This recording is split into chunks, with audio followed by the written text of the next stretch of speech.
Mission হেক্সা জেতা হলো না 5বারের বিশ্ব চ্যাম্পিয়ন ব্রাজিলের, যেখানে সেলেসাওদের রুখে দিলেন ৩৫ বছর বয়সী নরওয়ের এক গোলরক্ষক। দারুণ ক্ষিপ্রতায় যিনি জানান দিলেন নিজের সক্ষমতার, তাতে আরও একবার স্বপ্নভঙ্গ হলো সেলেসাও সমর্থকদের। 4 দশকের পুরনো এক রেকর্ডে পুনরায় ভাগ বসিয়ে ব্রাজিলকে পত্রপাঠ বিদায় জানালো কে এই গোলরক্ষক, সেটাই থাকছে রিপোর্ট।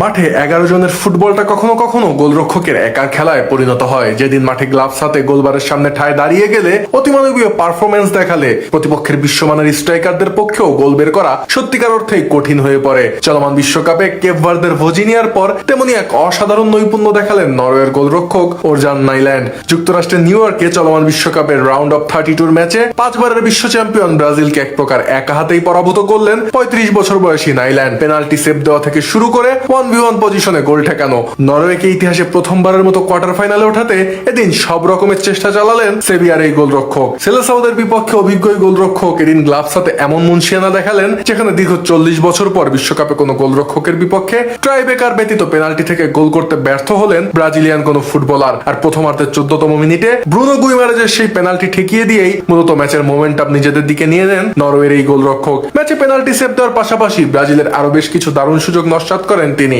যেখানে প্রথমার্ধের 31তম মিনিটে দারুণ এক অ্যাঙ্গেল ক্রিয়েট করে গোলমুখে শট নেন গ্যাব্রিয়েল মার্টিনেল্লি। তবে তার সেই শট শক্ত হাতে রুখে দেন গোলরক্ষক নাইল্যান্ড। এরপর ম্যাচের 41তম মিনিটে মার্টিনেল্লির বাড়ানো বল থেকে গোলপোস্টের বাঁ প্রান্ত দিয়ে নিচু এবং একই সাথে মাপা এক শট নেন ভিনিসিয়াস জুনিয়র। তবে গোলরক্ষক নাইল্যান্ডের দৃঢ়তায় এ যাত্রায় বেঁচে যায় নরওয়ে। বিরতি থেকে ফিরে ম্যাচের 59তম মিনিটে 1v1 পজিশনে এন্ড্রিকের দারুণ এক আক্রমণ নস্যাৎ করেন নাইল্যান্ড। এরপর ম্যাচের 62 মিনিটে রায়ানের নেওয়া দারুণ এক শটও রুখে দেন তিনি। আর ম্যাচের 86 মিনিটে আরো একবার এনরিকের দারুণ এক সংঘবদ্ধ আক্রমণ রুখে দেন 35 বছর বয়সী এই গোলরক্ষক। এছাড়া পুরো ম্যাচে 12টি অ্যাকুরেট লং বল প্রোভাইড করেন 6 ফিট 4 ইঞ্চি উচ্চতার দীর্ঘকায় এই গোলরক্ষক। দারুণ এক ফিস্ট করে এদিন গ্লাভস হাতে নিজের কার্যকারিতার প্রমাণও রাখেন তিনি।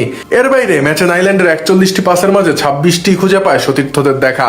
আর ম্যাচে মোট 7বার বল রিকভার করেন অভিজ্ঞ এই গোলরক্ষক। সব মিলিয়ে ব্রাজিলকে টুর্নামেন্ট থেকে বিদায় করতে সম্ভাব্য সব রকমের আয়োজন এদিন সাজিয়ে রাখেন তিনি। উল্লেখ্য যে 1990 সালের 10 সেপ্টেম্বর নরওয়ের ভলডাতে জন্মগ্রহণ করেন প্রতিভাবান এই গোলরক্ষক। ছোটবেলা থেকেই ফুটবলের প্রতি যার মাঝে দেখা যায় গভীর টান। গ্লাভস হাতে নিজের ফুটবলীয় সামর্থ্যের প্রমাণ দিয়ে 2008 সালে বয়সভিত্তিক ফুটবলে নরওয়ের অনূর্ধ্ব 18 দলের হয়ে অভিষেক ঘটে তার। আর প্রায় 3 বছর যাবৎ নরওয়ের বয়সভিত্তিক দলের হয়ে খেলার পর 2013 সালে নরওয়ের আন্তর্জাতিক পর্যায়ে অভিষেক ঘটে তার, যেখানে এখন অব্দি নরওয়ের জার্সি গায়ে সর্বমোট 75টি আন্তর্জাতিক ম্যাচে অংশ নেন তিনি। তবে ক্লাব ফুটবল ও আন্তর্জাতিক ফুটবলে এতদিন খুব একটা আলোড়ন তৈরি করতে না পারলেও ফিফা বিশ্বকাপের রাউন্ড অফ 16 শক্তিশালী ব্রাজিলের বিপক্ষে অনবদ্য নৈপুণ্যে সারা বিশ্বের তোলপাড় সৃষ্টি করেছেন তিনি। 40 বছর পর বিশ্বমঞ্চে ব্রাজিলের কোন ফুটবলারের পেনাল্টি রুখে দেওয়া কিংবা দারুণ সব সেভ, সব মিলিয়ে নরওয়ের ইতিহাস গড়ার দিনে নিজের নাম স্বর্ণাক্ষরেই লিখে রাখলেন তিনি।